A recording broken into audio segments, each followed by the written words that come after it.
This is part 3 on my video series on how energetic frequencies can change the world. Because despite all of those spiritual things that person did, despite also having real-time experience of a similar situation, when it came to a crunch point where they actually had to decide whether they were going to hold the energy of corruption or love, what they did was they brigaded and doxed the Instagram account of an abuse victim, right? And then they denied it, and they then banned that person from the space. But what does that tell us about spirituality services? Are they spiritual, or is this a capitalist business that is using every single tool available to them to protect their income? They need to do that because they don't trust in spirit that they will be looked after when they are in the frequency of love. Think about that. For every reader or every spiritual practitioner that talks about manifestation, I channel Thoth, okay? Like, Thoth gave us manifestation. If we are not trusting that thoughts create reality, then we're not doing the real work of this, because we don't believe in our own power. We believe that we have to manipulate and we need to maintain an image of something that isn't authentic in order to get our needs met. But you could take that down to any part of a relationship. I mean, just thinking about codependent relationships. Well, what is that? That is holding the frequency of fear and pretending that it's love. It's maintaining a false self in order to maintain a relationship that is based on connection, that is fear-based and therefore not genuine, okay?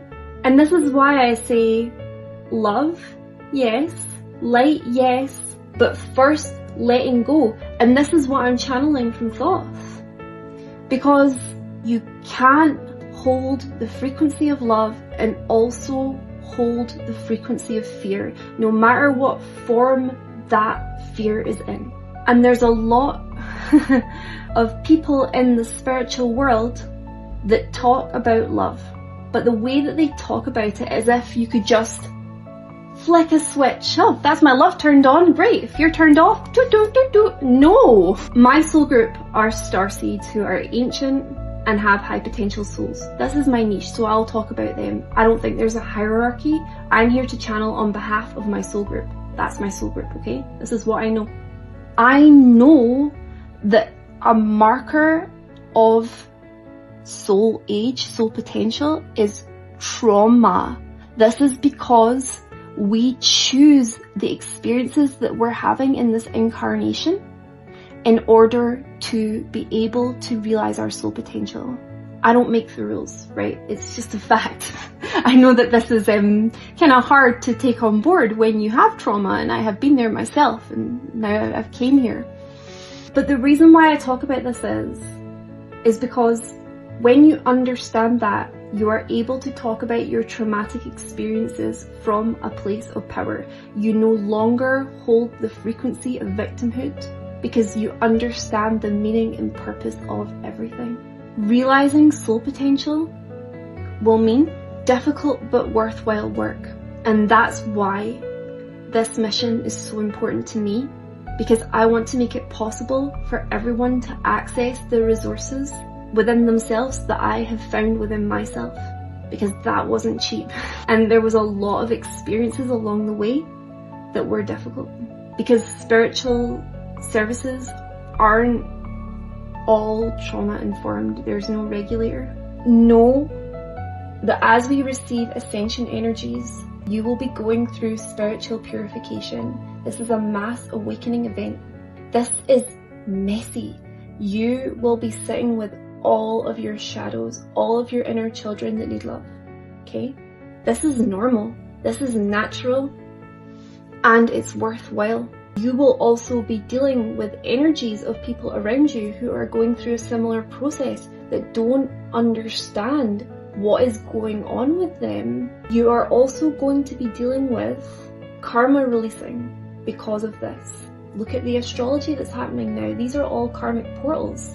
So you're going to find things from your past come back, and that's fine. And that's just the personal, before we get to the collective karma of humanity or a place or a country, okay? Do the personal work first. Because when you do that personal work, it's going to be possible for you to speak about all parts of yourself, all parts of your life with power, without it being too overwhelming for you. The experiences that I have shared over the last 24 hours, there was a time where I couldn't even think about those things without crying, right? And you've now watched me speak about these things with authority and power because I realize the purpose of them, and I see the potential that it's unlocked in me, and I see the good that this is going to do for many, many people when I share my truth, when I show the possibility of this. And I'm just one person, okay? How many people are we now? Almost 700? And that's just on Reddit. This is a movement, but we're doing things at the pace that is right for us. I'm sharing these things so that you can change the way that you think about something, and you understand why it's so important to have unconditional personal responsibility no matter what. So to finish explaining this to you, I'm going to talk about ancestral trauma, because for people who have childhood trauma, absolutely that is not your fault. It isn't. I have it. I've had to do a lot of work to heal it to get to where I am today. However, there is not going to be someone to take responsibility for what happened to you, and you still have to live with the consequences, the wounds, the triggers, the sense of powerlessness, the sense of inferiority. It's you who has to live with it. You didn't cause it, but you have to deal with the consequences, right? Therefore, it is in your benefit to do the work that it takes to heal from that, even though you didn't cause it, right? Apply that logic to all of these frequencies that we need to purge in the collective so that we can move towards love, which is where we all want to go and where we all are in our hearts and our soul. And think, if I only look inside to solve this problem, then what would I be solving? And that is revolutionary. And that is how we change the world. And that is why having integrity in spirituality at this time is so important. Thanks for listening. I love you all. Any questions? Please comment in the thread below. Take care.